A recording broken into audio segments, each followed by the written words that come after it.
గొప్ప వ్యక్తి డాక్టర్ సర్వేపల్లి రాధాకృష్ణన్ గారి పేరుతో మన పిల్లలకి ఈరోజు కిట్లు కూడా మన అందజేస్తాం జరుగుతుంది. అంతేకాకుండా భగవాన్ శ్రీ సత్యసాయి ట్రస్ట్ ద్వారా ఏకంగా రాగి జావా కూడా మన పిల్లలకి ఉచితంగా మన ప్రభుత్వం అందజేస్తుంది. కేజీ నుంచి పీజీ వరకు విద్యని బలోపేతం చేసే లక్ష్యంతో నేను పనిచేస్తున్న. సెమిస్టర్ వారీగా మన పిల్లలకి బ్యాగ్ బరువు తగ్గించడానికి పుస్తకాల్ని మనం రూపొందిస్తాం జరిగింది. గతంలో 1 క్లాస్ 1 టీచర్ అంటే ప్రాథమిక పాఠశాలలో ఒక క్లాస్కి ఒక టీచర్ ఉన్న పాఠశాలలు కేవలం 1200 ఉండేది.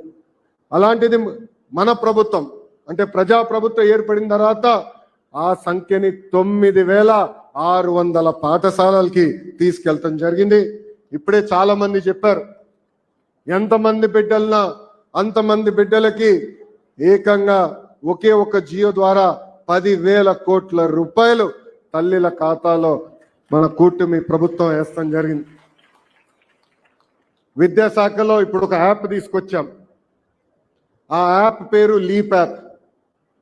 తల్లిదండ్రులందరూ డౌన్లోడ్ చేసుకోవాలి యాప్. ఆ యాప్ ద్వారా మీ పిల్లలు పాఠశాలకు వచ్చారా లేదా మీకు తెలుస్తుంది, మార్కులు ఎంత వచ్చినా తెలుస్తుంది. అంతేకాకుండా మీరు ప్రభుత్వానికి ఏమైనా తెలియజేయాలంటే అంటే మధ్యాహ్న భోజన పథకం పైన కానివ్వండి, లేదంటే చేస్తున్న ఇతర కార్యక్రమాల పైన మీరు అభిప్రాయాలు తెలియజేయాలనుకుంటే ఆ యాప్ ద్వారా తెలియజేసే అవకాశం ఉంటుంది. ఇది 1st క్లాస్ నుంచి 12th క్లాస్ వరకు అంటే మీ పిల్లల మొత్తం చదువు ప్రయాణంలో ఒకే ఒక యాప్ ద్వారా మీకు ఆ వివరాలు కూడా ప్రభుత్వం అందజేయబోతుంది. Mega DSC నిర్వహించాం. ఉపాధ్యాయుల కొరత ఉంది. అందుకే ఎప్పుడు లేని విధంగా 16,347 పోస్టులు భర్తీ చేసి మెగా డిఎస్సి నిర్వహించాం.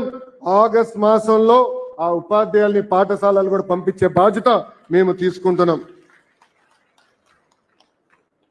కాలం మారింది, విలువలు పడిపోయినాయి.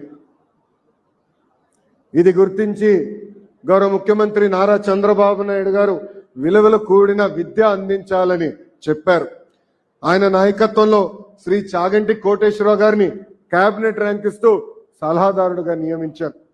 చాగంటి కోటేశ్వరరావు గొప్పతనం ఏంటో నేను చెప్పాలి. ఆయన కేబినెట్ ర్యాంక్ అయ్యారు. సలహాదారుడు అంటే ప్రభుత్వమే భవనం ఇవ్వాలి, ఫోన్ ఇవ్వాలి, వాహనం ఇవ్వాలి. ఆయన తీసుకోలేదు. నాకు అవసరం లేదు, నాకు ఇచ్చిన బాధ్యత నేను నిర్వహిస్తానని చెప్పారు. ఆయన నాయకత్వంలో ప్రత్యేకమైన పుస్తకాలు రూపొందించి మీ పిల్లలకు కూడా కూటమి ప్రభుత్వం అందజేస్తుందని ఈ సభాముఖంగా గర్వంగా నేను చెప్తున్నా. సమాజంలో ఇప్పుడు కూడా మహిళలపైన దాడులు జరుగుతున్నాయి. మార్పు రావాలంటే ఆ మార్పు ఇంట్లో మొదలవుతుంది. మన ఇంట్లో కొన్ని పదాలు వాడతాం. గాజులు తొడుక్కున్నావా, చీర కట్టుకున్నావా, అమ్మాయిలాగా ఏడవద్దు, అమ్మాయిలాగా వ్యవహరించదంటాం. దీనికి ఫుల్ స్టాప్ పెట్టాల్సిన బాధ్యత మనందరిపైన ఉంది. మన ఇంట్లో ఆ పదాలు వాడకూడదు. మీరు చూస్తే 1st class 2nd class text బుక్స్లో ఇంటి పనులు చేస్తున్న ఫోటోలు ఉంటాయి. నేను మంత్రి కాకుండా ముందర అన్ని ఫోటోలు ఆడవాళ్ళు చేసే ఉన్నాయి. నేను మంత్రి అయిన తర్వాత మగవాళ్ళు కూడా ఇంటి పనులు చేస్తారు.